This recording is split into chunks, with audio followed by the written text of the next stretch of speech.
Hi, I'm Mithilesh. Today we're going to look up probability. Under them, theoretical probability, experimental probability, and probability of an event to occur and its counterpart. Probabilities are basically of two types, experimental and theoretical. If I toss up a coin into the air, what are my chances of getting a head or a tail?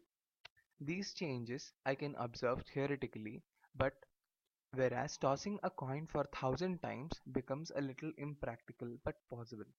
Hence, these types are called experimental probability. But the probability of getting a head remains 1 by 2 irrespective of how many times you toss up a coin. Hence, we can define the probability of an event to occur is the number of times the event has occurred by the total number of trials. This is true for any case you want to check. Let's check that out with an example. Suppose I have a bag of 8 cubes, 2 of each color, green, red, yellow and orange. Now if I ask what would be my probability of picking up a cube at random from the bag turns out to be a red cube. How many red cubes are there in my bag? 2. So the probability, or I could pick 2 cubes from my bag. And what are the total number of cubes? 8. So the probability that I get a red cube is equal to 2 by 8, which is 2 is the successful events where red cubes may come out and 8 is the total number of cubes. So my probability becomes 1 by 4. There is also a counterpart for this. Probabilities of getting something other than the thing which I asked, that is P dash, PE dash, or the counterpart of PE is equal to 1 minus PE. Therefore, I may get a green, orange or yellow cube. The probability for it to occur is equal to 1 minus 1 by 4, which is equal to 3 by 4, whose probability is more as their number of cubes is greater. The other events which may be emphasized in this topic are events of a pack of cards or a dice throw, etc. Mainly these two cases or combinations of them are of importance in this chapter and questions may be based on them too. When a dice is rolled, what are the possible outcomes that you may get? I may get a 1, a 2, a 3, a 4, a 5 or a 6. Questions may be framed as such. What is the probability of a 6 to occur? 6 can occur only in one way, and the total number of ways I have 6 ways. So the probability of 6 to occur becomes 1 by 6. What is my probability of an even number to occur? Let's see what are the even numbers here. It's a 2, 4 and 6. 3 possible outcomes. So it becomes 3 by 6 or 1 by 2. Similarly for odd numbers. Now consider I have rolled 2 dice. What will be my possible outcomes? If I roll out 2 dice, I get 2, 1, 2, 3, 4, 5, 6 columns. Exactly. There'll be a permutation over here. So 1, 1, 1, 2, 1, 3, 1, 4, 1, 5, 1, 6.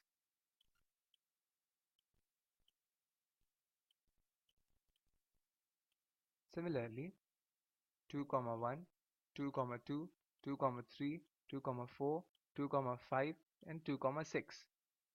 3, 1, 3, 2, 3, 3, 3, 4, 3, 5, 3, 6, so on. You get 6 cross 6 cases.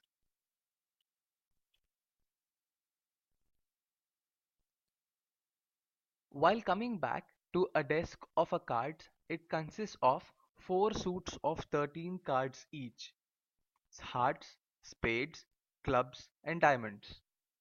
Hearts and diamonds being in red color and spades and clubs being of black color. There are 13 cards comprising a king, queen, joker and an ace and numbers from 2 to 10. So how can your question arise from here? They may ask you the probability of an heart to appear. So how many hearts do we have in a pack of playing cards? We have 4 hearts in unbiased pack of playing cards. So 4 by total number of cards. What are the total number of cards? 13 into 4, 52. So the probability of an heart to appear is equal to 4 by 52, which is equal to 1 by 13. What is a probability for a black king to occur? Black king, what do you mean by that? Black is only possible in spades and clubs. So a black king to occur will be 2 by total number of cards will be my 52, which is equal to 1 by 26.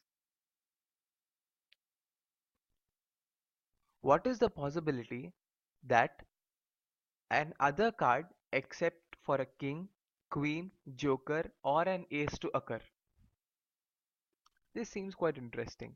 There are 4 cards per each heart, spades, clubs or diamonds. So 13 minus 4 becomes a 9, 2 to 10 cards. 9 into 4 gives me 36. Therefore, there are 36 non-queen, queen, joker and ace cards. Therefore, my probability of non-king, queen, joker, ace cards become 36 by 52, whose probability is very large. I have 2 to 10 many cards. Therefore, my probability becomes 36 by 52. That's my answer.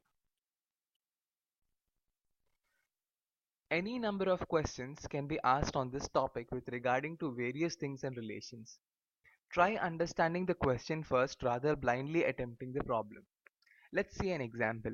If I throw 2 dice simultaneously, what would be the probability that the outcome would sum up to be an even number? I have already shown you the cases where I throw my 2 dice and the outcome gives me a 6 cross 6 permutation. Let's go back. He asked me my sum of the numbers appearing on the dice should be an even number. 1 plus 1 is equal to 2, so it is even. 1 plus 3 gives me 4, it is even. And 1 plus 5 gives me even, so 1, 2, 3. Similarly, in the odd row, I have 2, 2 yielding me even, 2, 4 yielding me even, 2, 6 even yielding me even. So 3 in each row, that is 3 into 6 rows. I have 18. So he asked me how many outcomes yield me an even number. So I have 18 by total number of events, that is 36. Therefore, P of E, the event to occur, probability of the event to occur is 18 by 36. The counterpart of it may be equal to 1 minus 18 by 36. Hope you understood. You need a lot of concentration in this topic, as any single case you leave out may lead to mistake in your answer. Thank you.